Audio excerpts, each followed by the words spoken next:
Seorang pegawai farmasi salah satu rumah sakit di Jember, Jawa Timur nekat mengakhiri hidupnya dengan gantung diri. Aksi nekat itu diduga dilakukan karena terjerat pinjaman online. Sorotan selanjutnya, saudara, karena terlilit utang pinjaman online hingga 100 juta rupiah, seorang ibu di Depok tega menjual anaknya yang berusia 15 tahun ke warga negara asing. Terlilit hutang pinjaman online, pemirsa, seorang pemuda nekat merampok minimarket di Jatinegara, Jakarta Timur. Pelaku menyiramkan bensin ke tubuh karyawan agar tidak melawan. Hai semua, ketemu lagi sama aku Luna. Selamat datang di channel Ngomongin Uang.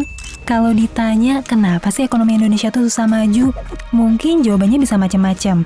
Mulai dari aspek produktivitas, kualitas SDM, tingkat korupsi, dan lain-lain. Tapi dari sekian banyak faktor, ada satu faktor nih yang sering dianggap remeh. Tapi menurut aku ini memprihatinkan banget. Itu kebiasaan buruk masyarakat kita buat ngutang pakai pinjol dan pay later, yang terus jadi kebiasaan bahkan jadi gaya hidup. Masa sih kebiasaan pakai pinjol sama pay later jadi faktor penting yang bikin ekonomi negara nggak bisa maju? Bukannya itu cuma fitur aplikasi keuangan aja ya? Ya memang, awalnya bisnis pinjol ini tuh cuma jadi semacam layanan keuangan baru yang muncul sekitar tahun 2014.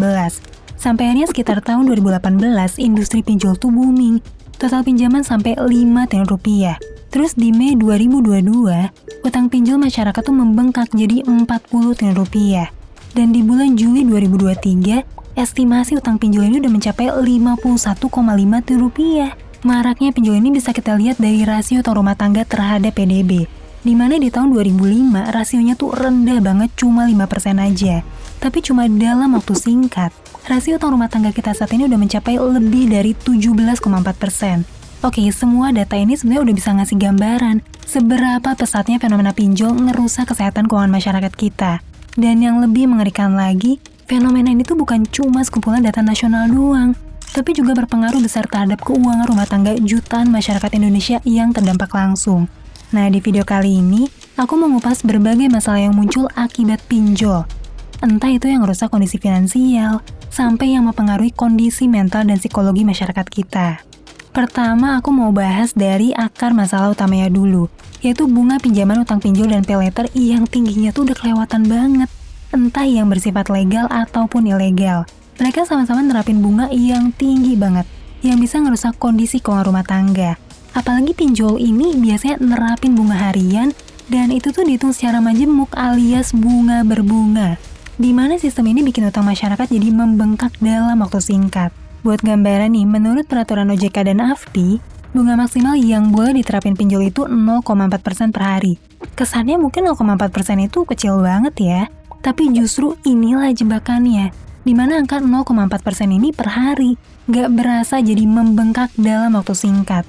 Soalnya kalau bunganya dimanjebukin sebulan, 0,4% per hari ini bakal jadi 12,7% sebulan.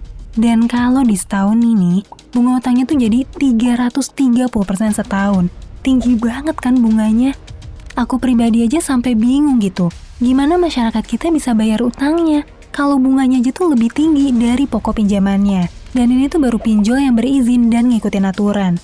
Pinjol yang ilegal malah bisa ngenain bunga 1-4% per hari. Bahkan ada nih yang bisa nembus 10% per hari. Kebayang dong, berapa beban bunga per bulan apalagi per tahun kalau sehari aja bunganya bisa nyampe 10%. Selain itu banyak korban pinjol ini yang dikenain biaya tambahan tersembunyi. Namanya tuh bisa macam-macam nih, bisa biaya admin, biaya layanan, pajak layanan, atau nama lain yang sesuai kreativitas perusahaan pinjol. Bahkan yang lebih parah lagi, ada yang ngenain biaya penalti dan bunga penalti di awal pembayaran. Meskipun peminjamnya tuh udah bayar tepat waktu.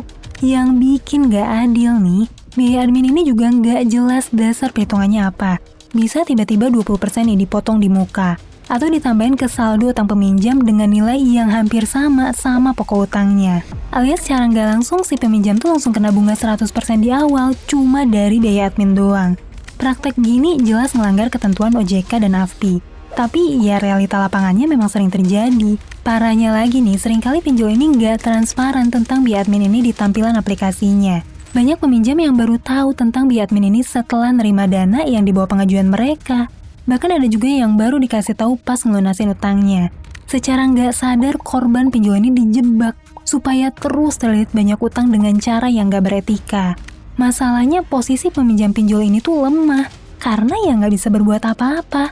Mereka selalu dianggap sebagai orang yang ngutang dan gak mau bayar sesuai ketentuan. Padahal gak jarang juga nih kita lihat peminjam pinjol yang cuma minjem beberapa juta rupiah, tapi bunganya tuh membengkak sampai melebihi pokok pinjamannya. Ujung-ujungnya peminjam pinjol ini gak punya pilihan lain selain pinjam uang dari pinjol lain buat nutupin utangnya. Dan akhirnya jadi lingkaran setan yang terus makin menjerumuskan keuangan keluarga dan rumah tangga dari jutaan masyarakat Indonesia. Ini dibuktiin sama laporan riset dari No Limit yang nunjukin kalau penyebab terbesar seorang terjebak pinjol itu adalah karena terjebak dalam situasi gali lubang tutup lubang. Ini tuh baru masalah dari sisi finansial aja yang sangat ngerusak keuangan rumah tangga dan keluarga. Di luar itu ada aspek psikologi dan mental yang gak kalah rusak gara-gara bentuk penagihan utang yang sangat tidak etis yang dilakuin sama para debt collector.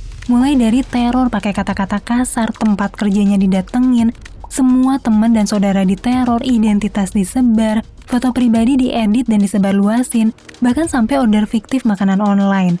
Semua intimidasi ini jelas ya bermaksud buat neken peminjam secara psikologis supaya bisa segera bayar utangnya.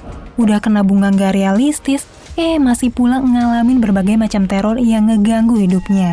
Dan gak heran gara-gara terjebak pinjol, kehidupan peminjam ini jadi makin berantakan. Fenomena ini bukan cuma terjadi ke segelintir orang aja, tapi jutaan masyarakat dan keluarga Indonesia. Ada yang kehilangan pekerjaan, dimusuhin teman dan saudara, dicerain pasangan, sampai terpaksa ngelakuin tindakan kriminal. Bahkan ada juga nih yang sampai mengakhiri hidup karena udah nggak kuat sama intimidasi dari para debt collector. Bayangin berapa banyak kerugian ekonomi, finansial, pikiran, mental, keluarga, bahkan nyawa. Cuma gara-gara fitur keuangan bernama pinjol yang gak ngasih solusi apapun selain masalah yang lebih besar lagi. Karena pada dasarnya praktik pinjol ini tuh sangat bertentangan dengan kaidah perencanaan keuangan yang paling mendasar, bertentangan sama prinsip paling utama dari pengaturan keuangan yang sehat, yaitu utang konsumtif berbunga tinggi. Jadi buat kamu yang emang pengen ngebenahin keuangan pribadi, keluarga, ataupun keuangan rumah tangga yang sehat, pesan dari aku dan Ngomu tuh cuma satu, hindari pinjol termasuk pay letter dalam bentuk apapun, baik yang legal maupun ilegal. Ironisnya perusahaan pinjol ini tuh udah menjamur sangat liar di Indonesia dan berusaha menjangkau setiap sendi masyarakat Indonesia. Bayangin deh, dari data resmi OJK aja, perusahaan pinjol udah mencapai 101 perusahaan per Oktober 2023. Itu tuh baru yang terdaftar resmi, yang ilegal ada berapa? Dari data Satgas Waspada Investasi, jumlah pinjol ilegal yang udah dibubarin mencapai 5.750 sejak tahun 2017. Dan ada 7.200 entitas ilegal yang berhasil ditemuin sama pihak berwenang. Di luar itu duganya masih banyak banget pinjol ilegal yang masih beroperasi dan belum terlacak sampai sekarang. Tapi kok bisa sih perusahaan pinjol sampai menjamur sebanyak itu? Padahal kan perusahaan jasa keuangan lain nggak ada gitu ya yang nyentuh angka sampai ribuan perusahaan. Jawabannya tuh simple, karena bisnis memeras ini ternyata nguntungin. Dan target pasarnya banyak banget di Indonesia. Para perusahaan pinjol ini tuh tahu ada banyak masyarakat yang butuh uang cepat. Sementara mereka nggak akan bisa dapat pinjaman dari bank, karena bank ini memang punya sistem evaluasi pinjaman yang jauh lebih ketat. Nggak sembarangan orang bisa pinjam uang ke bank. Selain perlu ada jaminan, harus ada rekam jejak keuangan yang baik juga gitu.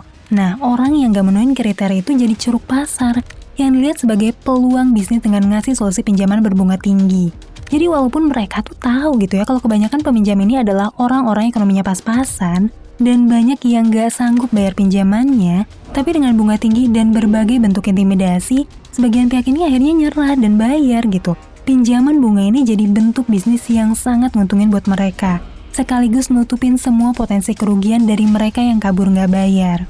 Ironisnya kita nggak nyadar kalau fenomena pinjol ini nguntungin banget buat perusahaan. Tapi di sisi lain sangat ngerusak keuangan masyarakat kita. Daya beli jadi hilang, keuangan rumah tangga hancur. Gimana ekonomi kita bisa maju kalau ada jutaan keluarga Indonesia yang keuangannya tuh nggak akan pernah bisa sehat gara-gara kecanduan pinjol sampai jadi gaya hidup dan budaya. Ironisnya dari semua peminjam pinjol, 42-nya berprofesi sebagai guru. Disusul korban PHK 21% dan ibu rumah tangga 18%, di mana hampir semuanya adalah masyarakat kurang mampu. Hal ini sebetulnya bisa jadi bom waktu yang besar, karena kalau ada banyak guru di Indonesia yang terjerat pinjol, terus gimana mereka bisa konsentrasi buat ngajar, mendidik, dan mencerdaskan generasi muda Indonesia? Semoga video ini bisa seenggaknya mencegah penyebaran pinjol lebih luas lagi. Ingat, hindarin pinjol apapun alasannya. Karena pinjol ini cuma bakal memperparah masalah keuangan kita dan bakal merembet ke banyak masalah lain. Buat kamu yang mungkin diintimidasi secara nggak manusiawi sama penagih utang, kamu perlu ingat nih, masalah utang piutang adalah masalah perdata yang harus diselesaikan secara perdata juga. Tapi bentuk penagihan secara kasar, mengancam, atau nyebarin data pribadi adalah pelanggaran hukum secara pidana. Aku paham banget masalah pinjol ini tuh kompleks banget, dan nggak bisa ditarik satu solusi buat semua. Tapi seenggaknya semoga video ini bisa mencegah korban-korban pinjol berikutnya.